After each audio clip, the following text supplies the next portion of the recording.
Hi everyone, welcome to my channel Code with Ease by Varsha.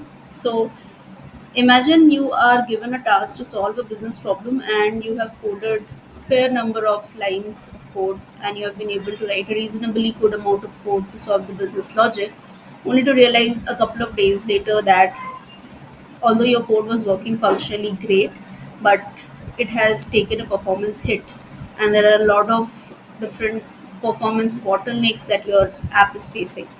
I'm sure many of us have already come across issues like this, and then we go heavy into the monitoring and optimization techniques on what to do better. So it doesn't really matter if your code is accurate, it doesn't really matter if your code is working functionally great unless the non-functional requirements are taken care of, like the performance of the app is not great or unless the security is compromised, everything goes into vain. So that is what the point of this video is for today. We will talk about in Spring Boot, if you're using, what are the different optimization techniques that should be ingrained in your mind while you're writing the code, so that by default you don't have to worry much about boosting the performance later on. While you write the code, you write it in a way that it is not going to compromise the performance of your app. So that is what we will try to look into today. There are 5 tips and we'll cover on each tip the sub tips and the sub tips and the subtopics, and there's one bonus tip at the very end which we are going to talk about. So if you want to know about async appenders, asynchronous logging, n+1 problem, and all of that we will try to cover in this. And the prerequisite is you have been coding in Spring Boot for at least 1 year, so you have a familiarity of Java and Spring Boot. So with that note, let's begin.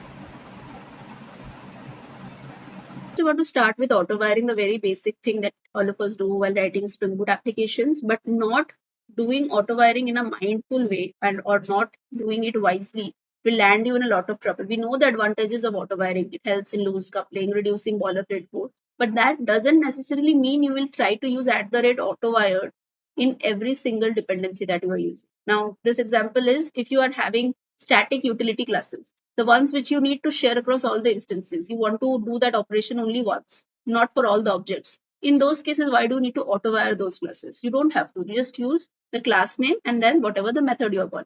So over here, string utils dot capital X. No need to auto-wire those.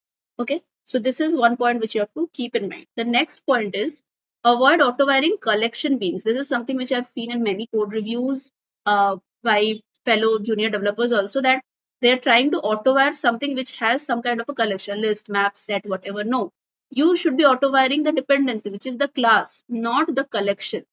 Okay, so you should be manually managing the collection. Next is using constructor injection instead of field injection, or maybe setter injection. So you should always prefer using constructor injection and not using field level injection, because a lot of things, like it helps to make your code readable, maintainable. It helps you to write test cases easily because you don't have to use any reflection utils. Also helps you to avoid the null pointer exceptions, which are very important. Your field should not get initialized. So that is why constructor injection should be preferred.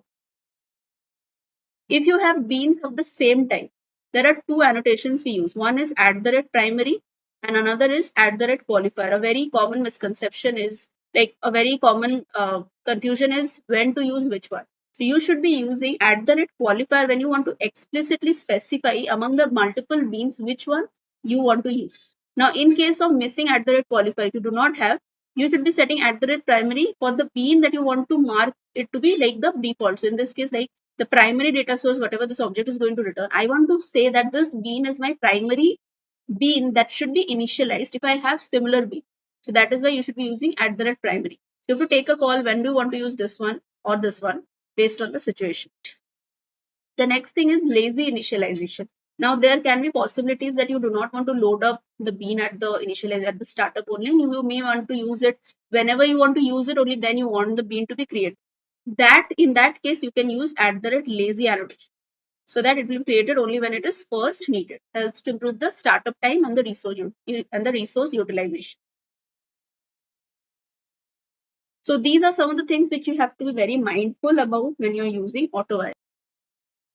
The next point is connection pooling. So what does this mean? So whenever we want to connect to our database, we usually open a connection to the database. and then we close the connection at the end. But when you're working on a large scale application, you have to manage and reuse the database connection. You cannot be like every transaction that I am doing, every operation that I am doing, I will open the connection, close the connection. You cannot do that. There shouldn't be any need to open and close the DB connection for every DB operation. Connection pooling helps you to improve the DB performance by reusing the existing connections instead of opening a new connection every time. This helps to, of course, reduce the overhead of reopening and closing the connections. You do not have to manage all of that, and also conserve the resources. Thus, helps you to provide a efficient management of the DB resources. Now, Hikari CP is one popular choice most of us use in Spring Boot. So these are the configurations we usually do in the application.properties to manage it. How much will be the maximum pool size? 10. What will be the idle time period, the timeout, everything. So this is something which is mandatory when you are working with Spring Data Source to use connection pooling. Some of the additional tips regarding working with this thing. I'll also have another point on database in detail, some more points. So related to this is you have to ensure that transactions are managed properly. Don't forget to use this annotation. You also can monitor and analyze connection pool metrics like the properties that we saw in the last slide, active connections, idle connections. You can also monitor the metrics. Don't forget to use try with resources wherever possible so that you don't have to worry about the connections being closed. In case of exceptions, as we know that earlier we used to have a finally block, right? So that even if there is exception occur, it will get into the finally block and the DB connection can get closed. Now you don't have to do that because you have try with resources. So when you're trying to do that, automatically, even if there's an exception, it will be closed. Consider using environment variables secure vaults to manage sensitive information. So your DB passwords, especially username password, those things should not be explicitly specified in your properties. This is a security concern, nothing much to do with the performance. But I think all the non-functional requirements goes hand in hand. Your security, your scalability, your performance, everything should go hand in hand. You cannot have a well performing application where your security is compromised. You cannot really have. Next point is regarding asynchronous processing or async processing. So when you want to handle concurrent tasks efficiently without really blocking your main thread, you would want to use async processing because it allows you to run the tasks in the background and your responsiveness and the performance of the application improves.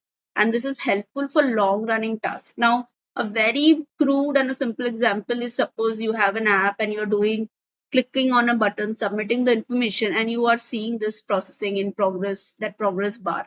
Now, how long do you want the user to wait? Ultimately, you have to give a response to the user that your form is successfully submitted or we have taken this request, whatever. So you have to ensure the user is not kept waiting. So what do you think happens in the background? Some task is already happening. Your one microservice call to another microservice call. A lot of things are happening when you're doing Amazon purchase also. So how do you think all of that is happening? Is it happening synchronously? No, it is not happening synchronously. It is all the things are happening asynchronously, independently, without even your intervention, without even your knowledge. Because they're not blocking the main thread. They're just giving an acknowledgement, hey, you're done. You're done, you can just sit. You can exit the app, you can leave. Whatever processing we have to do, we will manage it. So you have to understand when you should use async. These are some of the scenarios.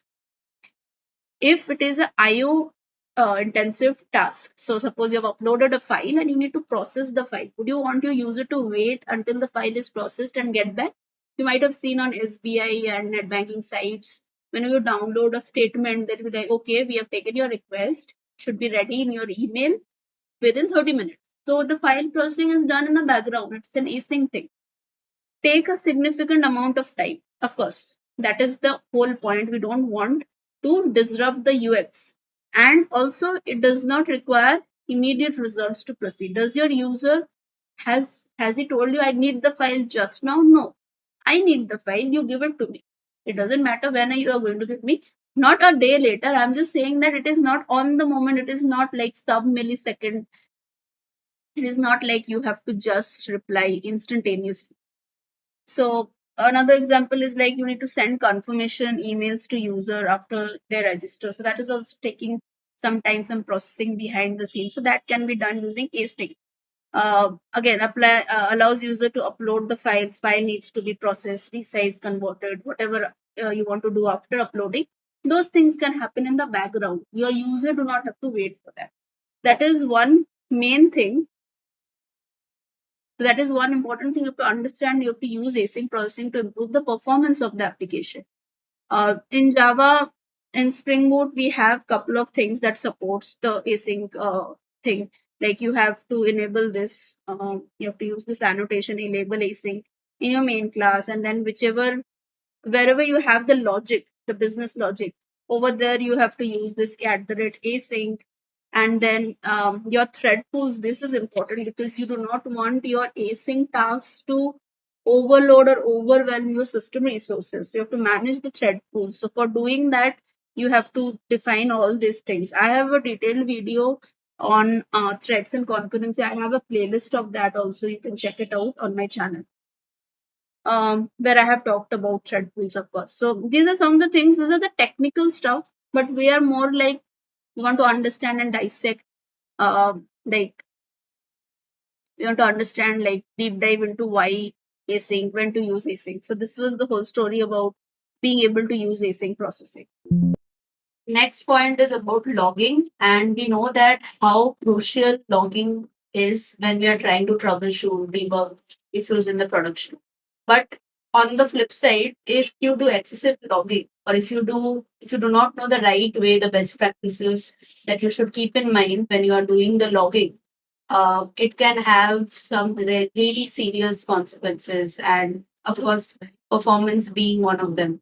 So that is why we have to understand a couple of things. So the first thing is regarding the log levels. You should be super clear about when to use which one. Like if you're doing the development and you're in that phase, trace and debug logs are fine, but never ever use them in your production. In production, only three things should be widely used. Mostly try to use the error logs wherever there's an error. Info is more like, okay, this thing has worked successfully, or this is what happened, just to understand the flow. But in many places, logger.info is also not recommended. If it was a happy flow, I don't want to know about it. That is also one thought process. Error logs are very important. And Fertile is something which is for critical alerts, which require immediate attention. So never ever use trace and debug in prods. You have to know which logging level you're going to enable in the prods. That is the very first thing you should be knowing. The next thing is to create private static final logger instances. The private, the static, the final, the three modifiers are very important when you're creating this. So that unnecessarily we are not creating too many instances. So that thing you have to keep in mind. The next point is using MDC. This is very popular, comes along with your logging framework. We'll talk about it. So why is this important? Because it helps you in adding contextual information like your request ID, your trace ID, your correlation ID in one line. If you form the logging pattern well, all these IDs, you can just try to log it in one single log. And that contextual information helps you to debug it easily.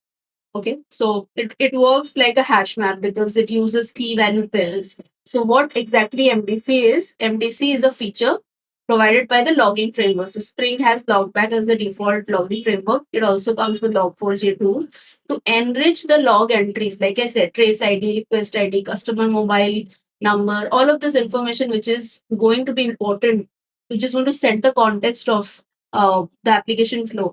Those things you can try to enrich by using MDC. So like I say, user ID, transaction ID, all of that to understand the flow of the request. And you can take that particular, let's say you took the trace ID and you did a search across your logs, and what actually happened with that transaction, what actually happened with that request. And MDC uses a thread local storage, which means this data is local to which thread.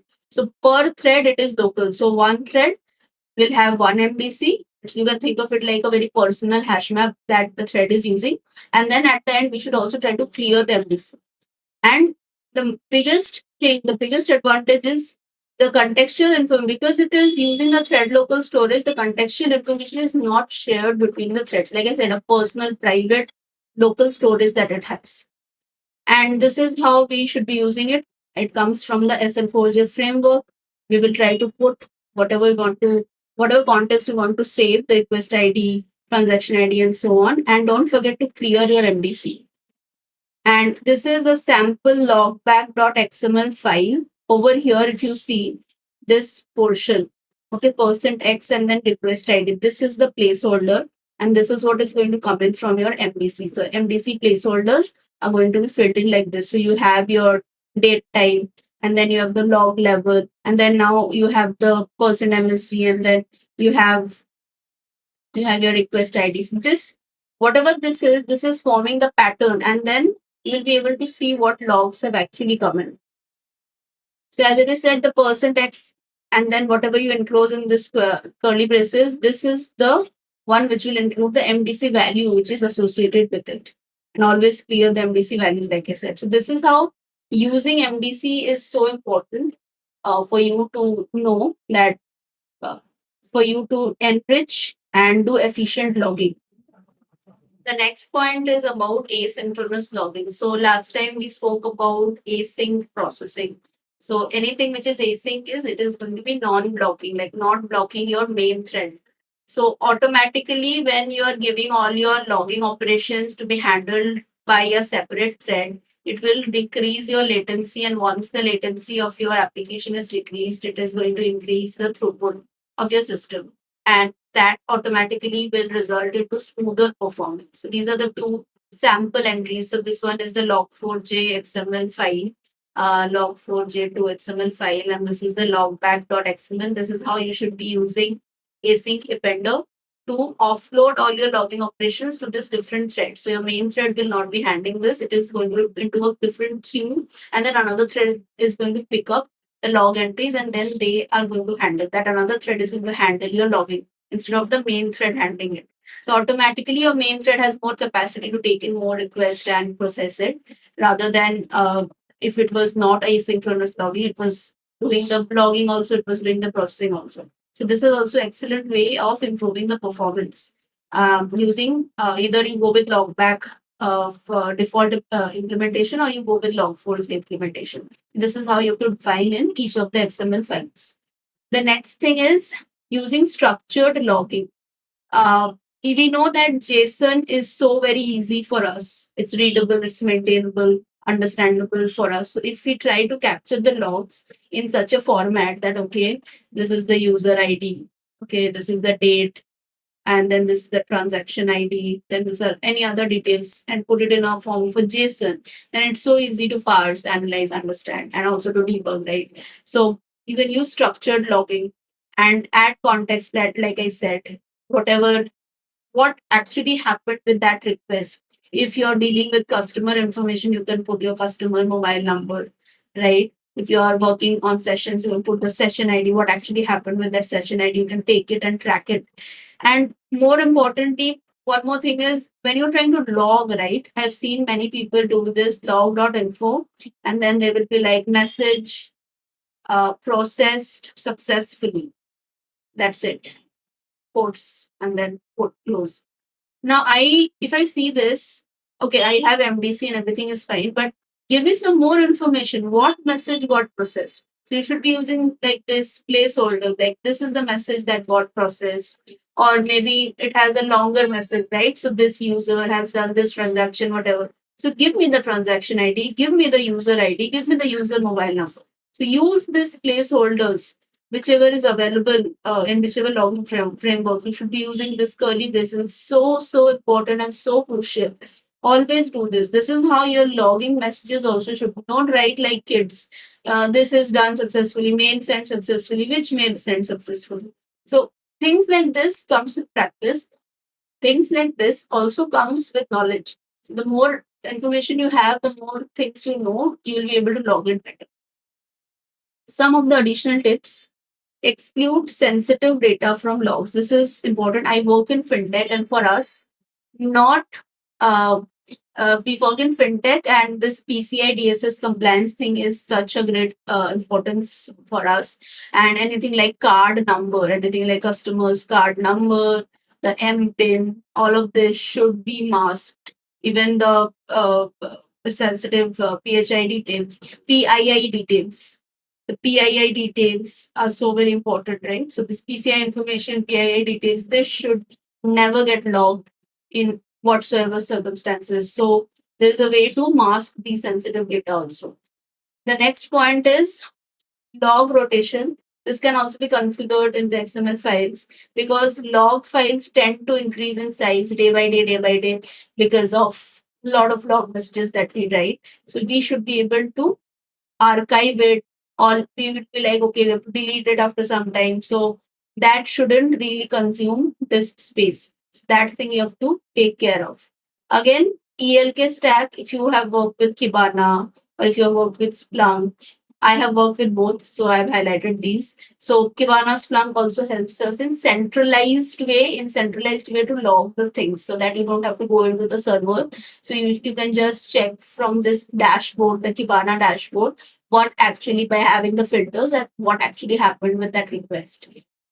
Temporary disable logging in performance critical code. Like I can talk about it a lot of different things. So one thing is like suppose you have a for loop, a very common mistake I've seen. You have a for loop and inside for loop you're logging, and that for loop is maybe having 1,000 entries and you're logging every time. So which is unnecessary unless it is a very critical information. So you don't shouldn't really be logging it inside of a loop. Always do it before and after. And any performance critical code, right? So probably you're working with threads also, and time is a concern. So anything of that sort, you shouldn't be doing excessive logging in things where it doesn't make sense. Like I said, message sent successfully. What do I need to know about this? Or this file ID has been processed. Until you give me the file ID, I will not be able to know. So things like this has to be kept in mind. So these were the tips on this. Now, database optimization. Very important when you're working with Spring Boot and let's say MySQL or Oracle database. How you should be dealing with the queries, joins, subqueries. So, firstly, your SQL queries should be only fetching what is the necessary data. Never ever you should be doing this in prod select star and then blah blah. Wherever you need to use joins and subqueries, use it wisely to minimize the number of separate database calls. So ideally, when we try to do development testing, we write like this and it start like this. But this shouldn't really be the case. So instead of doing this, first you do this query, then you do this query, use a join. Because when joins are available to you and you are able to do indexing on the join columns also, you should be using joins efficient. So this is just tip of the iceberg. We'll talk more about it.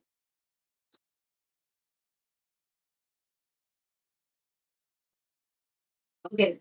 When to use which join? Inner joins for mandatory relationships, left joins for optional relationships, and your join column should also be under the criteria of getting into the indexing. Avoid fetching large text fields. We know about pagination. So pagination is important when suppose you want to show the history of the orders, like order history. So in that case, you should be using pagination so that you don't have to fetch 1,000 entries at once. So that is an important thing that you should be knowing. Doing indexing on the join columns using pagination. Okay. Uh, Pre-fetching data, unless it is used, you shouldn't be doing. You should use lazy loading. Next is using batch processing. So if you want to do bulk operations, okay, bulk insert, bulk update, try to use batch processing as much as possible to minimize the round trips of the database. Next is using native SQL queries. So you should be writing like this native query equal to true for the queries which is having more support in SQL, like these aggregate functions, sum, min, max. Okay. So these functions are the native functions of SQL. So when you know these are the native functions of SQL and they will not be able to be handled well by the JPQL. So if if you know that the Java persistence query language, if they will not be able to handle these kind of things because this is very native, very own to SQL. Then you have to mention it if query equal to true. So these kind of complex operations where you know the native SQL functionality is required, you should be mentioning this. Next, I want to talk about the n plus 1 problem. This is a very famous issue in case of SQL databases, especially with Hibernate. So, what happens is when the application needs to fetch data that is across different tables, a very classic example like student department, employee department, or books and authors. You have two different tables or two or more different tables, and there's an ORM between this, and this is happening mostly in the ORM frameworks like Hibernate. So what happens is, let's say you are fetching a list of employees. So we are using this JPQL employee repository dot find all. But for each employee, you also want to fetch the department, and department is a completely different table. You have employee table, you have department table, and department is completely different table. So So what actually is happening is you have 100 employees. The first you did queries to get the 100 employees, and then you have to fire additional queries to get the department of every, yes, each and every employee. So that is the n plus one problem. You first doing n queries and then again plus one to get the department. So instead of that, how about we fetch all the information at once? So something like this using not a join but a join fetch. So when we do a join fetch, what happens is we want to say that I want the employee and I also want the related department. So I want to find the employees and I also want to find which department do they belong. So what is actually happening is when using a join against an entity association, it will generate a join between parent and this blah blah. So let's say I'm doing from employee table and I'm doing a join. Then it is just going to give me all the entries of the employee table. Just doing a join on this. So SQL, this select with clause will contain the employee table columns only and not the department one. So this is important.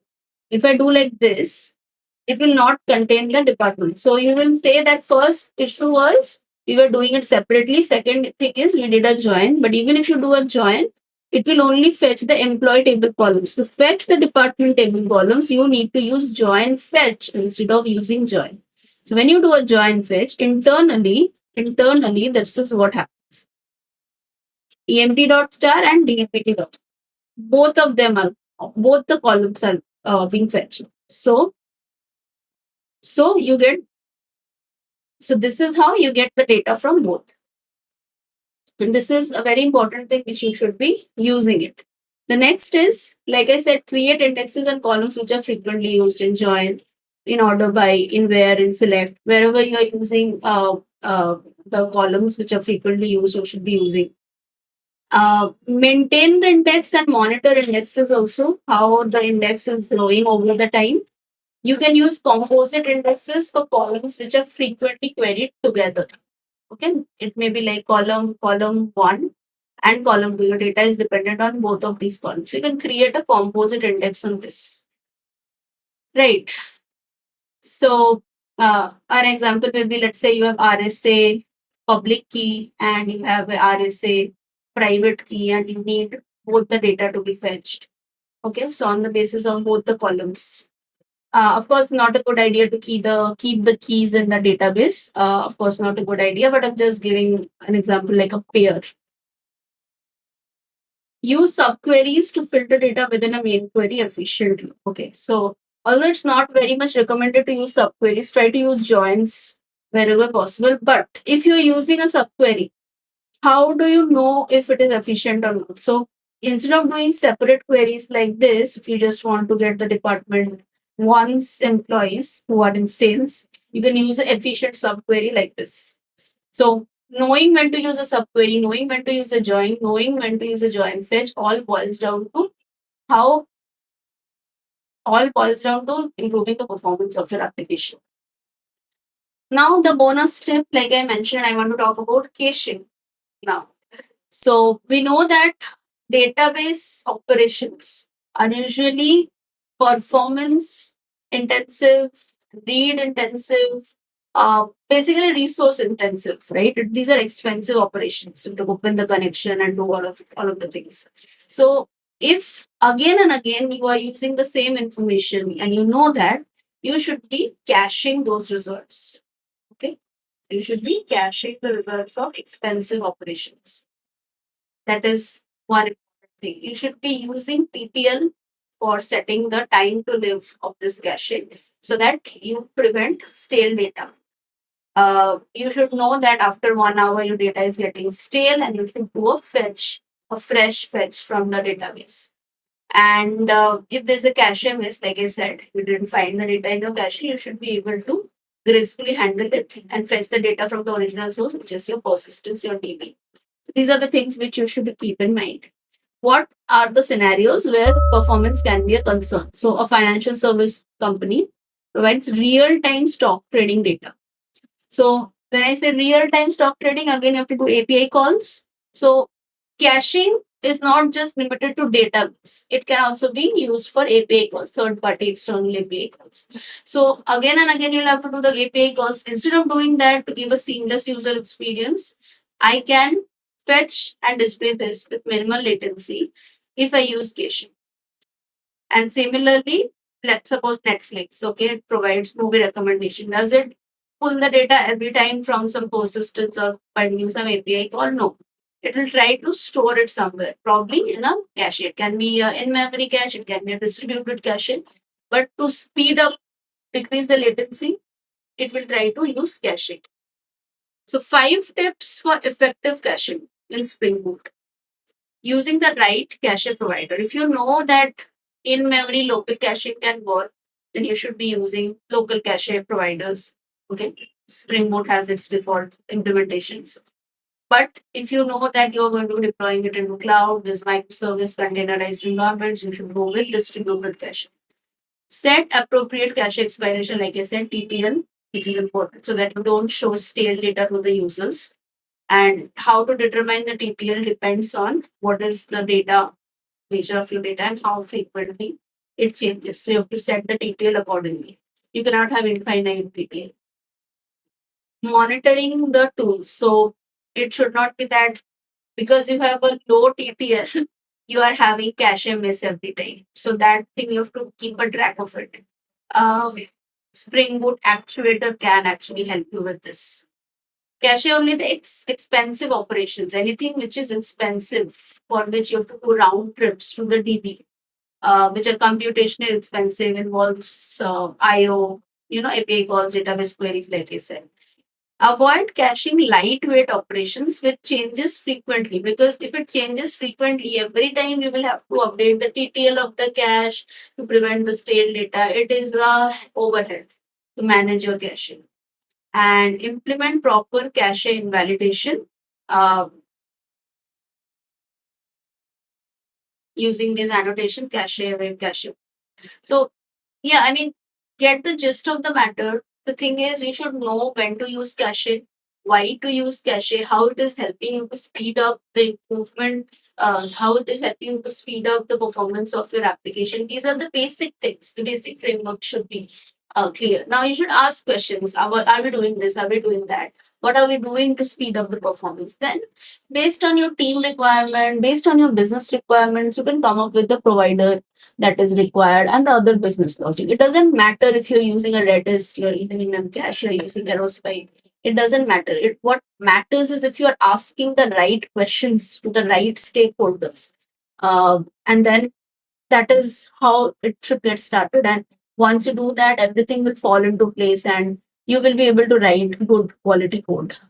So, with that, signing off for today. That is it. It's a wrap on the tips to improve the performance of your Spring Boot. Thank you so much for watching. Do drop a comment. Uh, how do you find the video? And please don't forget to like and share our video across your peers, whoever is working on Spring Boot, so that they might find it useful. And subscribe to the channel if you haven't already. Thank you so much.